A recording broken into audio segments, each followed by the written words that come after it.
Good morning students. तो last video में अपन ने डिस्कस किया था आवेशन की विधियां क्या होती है, आवेशन की कितनी विधियां हैं और आवेशन किन किन प्रकार से किसी न्यूट्रल ऑब्जेक्ट को किसी चार्ज ऑब्जेक्ट में कन्वर्ट किया जाता है। ये चीज अपन ने डिस्कस की थी। आज के इस वीडियो में अपन डिस्कस करने वाले हैं आवेशों के गुणधर्म, प्रॉपर्टीज ऑफ इलेक्ट्रिक चार्जेस। तो अपन इलेक्ट्रोस्टैटिक्स में बेसिकली चार प्रॉपर्टी देखेंगे। आवेश की चार इलेक्ट्रिक प्रॉपर्टी होती है। विद्युत आवेश की योज्यता, ये चारों प्रॉपर्टीज मैंने लिख दी है। विद्युत आवेश की योज्यता, सबसे पहली प्रॉपर्टी, इसको इंग्लिश में बोलेंगे एडिटिविटी ऑफ इलेक्ट्रिक चार्ज। दूसरी जो प्रॉपर्टी है वो है विद्युत आवेश की निश्चलता। निश्चलता को इंग्लिश में बोलेंगे invariance, invariance of electric charge. जो थर्ड प्रॉपर्टी है वो है विद्युत आवेश का संरक्षण, conservation of electric charge. Fourth property है विद्युत आवेश का क्वांटीकरण, जिसको अपन बोलेंगे क्वांटाइजेशन ऑफ इलेक्ट्रिक चार्ज। तो इसको पहली प्रॉपर्टी को अपन उठाते हैं वापस, पहली प्रॉपर्टी को डिस्कस करेंगे। चारों प्रॉपर्टी आपके सामने लिखी हुई है। पहली प्रॉपर्टी है विद्युत आवेश की योज्यता। योज्यता का सिंपल मीनिंग होता है, जैसे इंग्लिश की बात करें तो इसका मतलब होता है एडिटिविटी। एडिटिविटी का मतलब ऐड करना, जोड़ना, सिंपली जोड़ना। इसका स्टेटमेंट बताता हूं, किसी निकाय का कुल आवेश उस निकाय पर स्थित अलग अलग आवेशों के बीजगणितीय योग के तुल्य होता है। निकाय का कुल आवेश उस पर स्थित सभी आवेशों के बीजगणितीय योग के तुल्य होता है। ये इसकी सिंपल सा स्टेटमेंट है, एक कथन है। अब होता क्या है जरा देखना। अपने पास में कोई निकाय है, कोई सिस्टम है जिसके ऊपर Q1, Q2, Q3, Q4 ऐसे करके Q1 तक आवेश स्थित है, एग्जिस्ट कर रहे हैं उसके ऊपर। अब हो सकता है Q1 धनावेश है, हो सकता है Q2 ऋणावेश है, हो सकता है कि जो आगे आने वाले धनावेश या ऋणावेश में कोई भी हो सकते हैं। आपको बोला जाए कि इसका कुल आवेश कितना, तो इस पूरे निकाय का कुल आवेश Q टोटल वो होगा सभी आवेशों के बीजगणितीय योग के बराबर। ये फॉर्मूला मैंने लिख दिया है। अब कोई आवेश धनात्मक आवेश है या धनावेश है तो वो धनावेश के हिसाब से आएगा, प्लस के हिसाब से आएगा। और कोई ऋणावेश है तो उसके आगे माइनस का चिन्ह आ जाएगा। तो यहाँ पर कैलकुलेशन होने के बाद में जो फाइनल चार्ज निकलेगा वही रहेगा पूरे निकाय का कुल आवेश। फॉर एग्जाम्पल इसको देख लेते हैं अपन।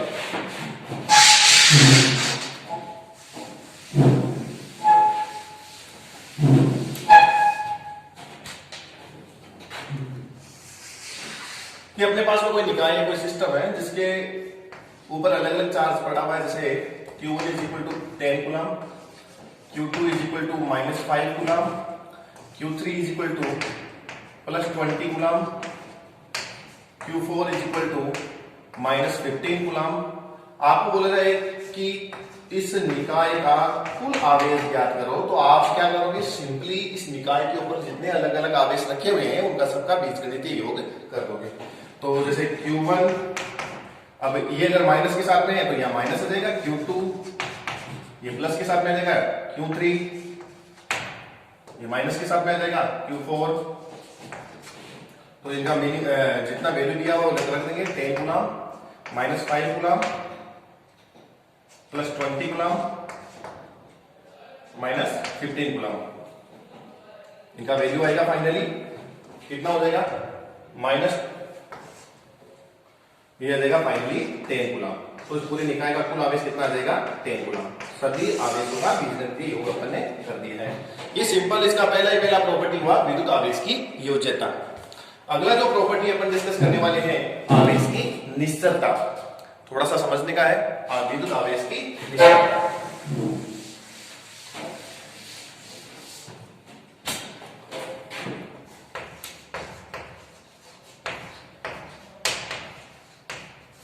विद्युत आवेश की निश्चलता। तो इसमें क्या होगा देखिएगा।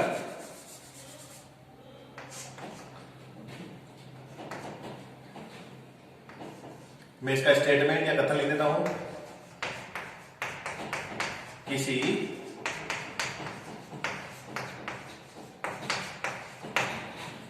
आवेशित कण की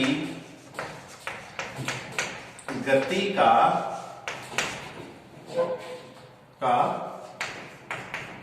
उसके आवेश पर कोई प्रभाव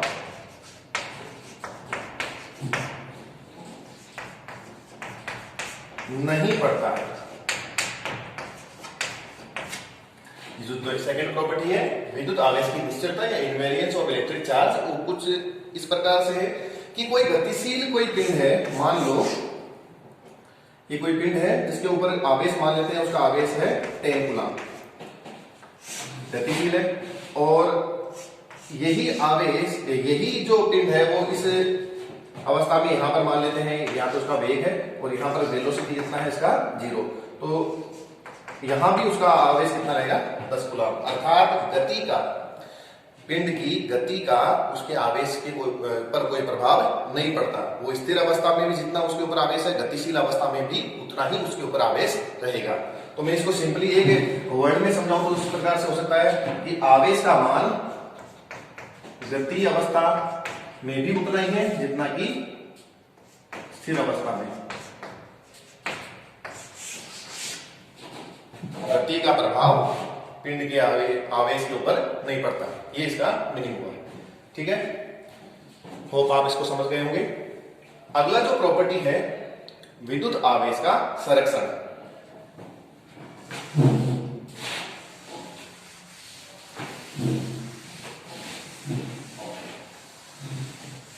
अगली थर्ड नंबर प्रॉपर्टी को समझने से पहले अपन एक थोड़ा सा एक अलग कॉन्सेप्ट भी समझते हैं।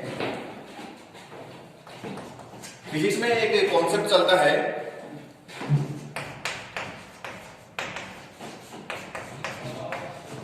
Special theory of relativity.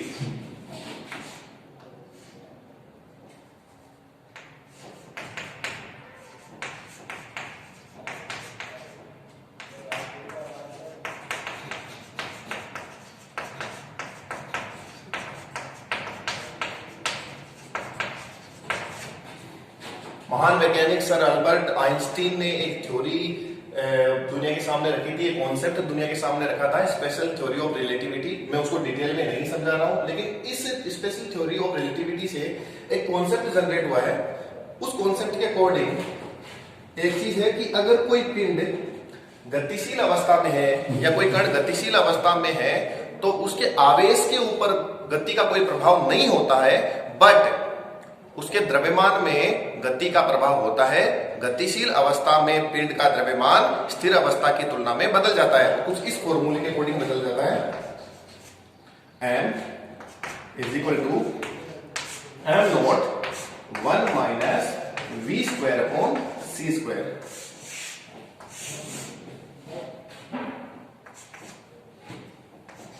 m क्या है? m यहां पर है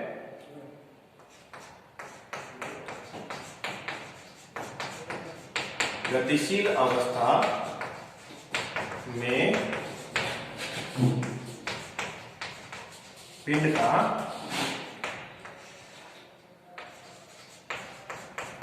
द्रव्यमान। m नॉट क्या है? स्थिर अवस्था में पिंड का द्रव्यमान। क्लियर है?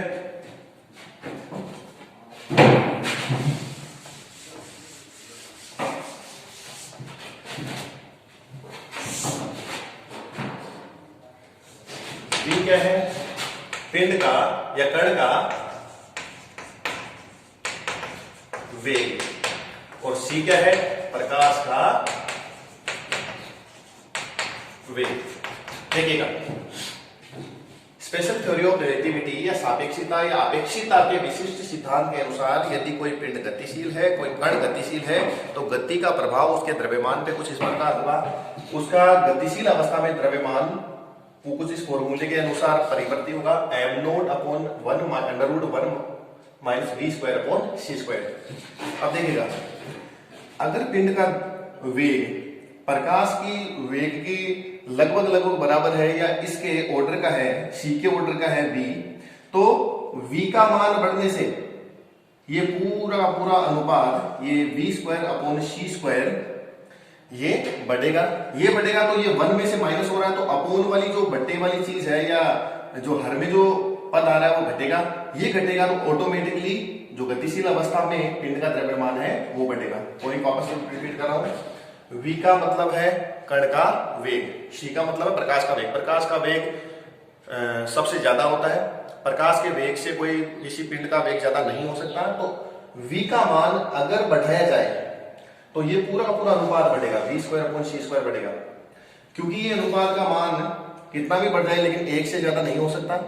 तो 1 से ज्यादा नहीं हो सकता, परंतु फिर भी इसका मान बढ़ाया जाए, v square upon c square का मान जैसे 0.5 से 0.6 हो जाए, 0.7 हो जाए, लेकिन 1 से कम ही हो रहा है, तो इसका अंडर रूट वाले पूरे पद का मान जो अंश हर के अंदर आ रहा है उसका मान घटेगा।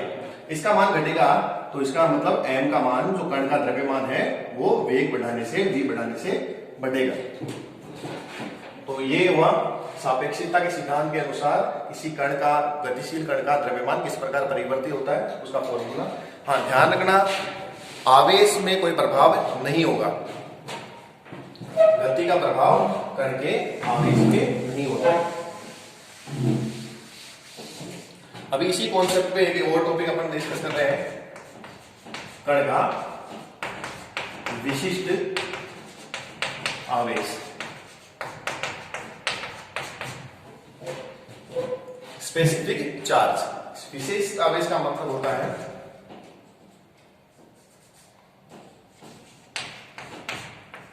कण के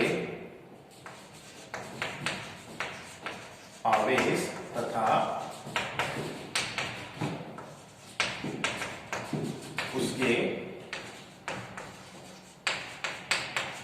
द्रव्यमान के अनुपात को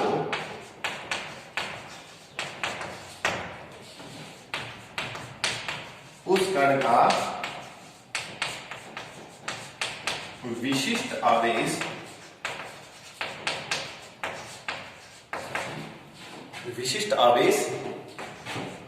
कहते हैं। देखिएगा, विशिष्ट आवेश का मतलब होगा, विशिष्ट आवेश का मतलब होगा Q अपॉन M। अभी यहां से एक सवाल कॉम्पिटिशन एग्जाम में जेईई में आया हुआ है कि किसी कण के वेग को बढ़ाने पर, किसी कण के, गतिशील कण के वेग को बढ़ाने पर उसके विशिष्ट आवेश में क्या परिवर्तन होता है। Q अपॉन M जो विशिष्ट आवेश है उसमें क्या परिवर्तित होता है। ध्यान दीजिएगा, आवेश में कोई परिवर्तन नहीं होगा, वो अपरिवर्तित रहेगा, चाहे स्थिर अवस्था हो चाहे गतिशील अवस्था हो। यह एक नियम अपन ने पढ़ा था अभी भी थोड़ी देर पहले, निश्चलता वाला। लेकिन विशिष्ट आवेश में क्या परिवर्तन होगा, देखिएगा, द्रव्यमान में परिवर्तन होता है आवेश कण की गति बढ़ाने पर। गतिशील अवस्था में कोई कण है और उसकी गति बढ़ा दी जाए तो उसके द्रव्यमान में परिवर्तित होता है। द्रव्यमान गति बढ़ने पर क्या होता है, बढ़ जाता है।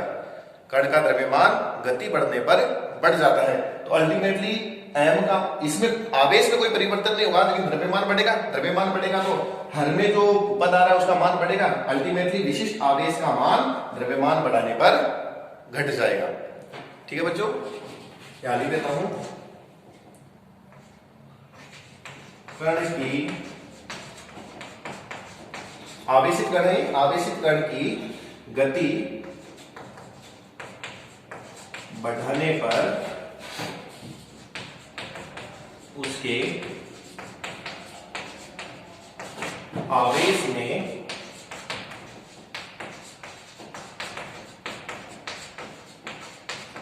कोई परिवर्तन नहीं होता है,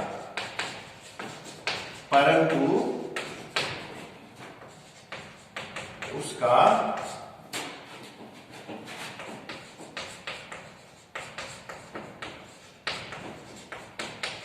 विशिष्ट आवेश घट जाता है।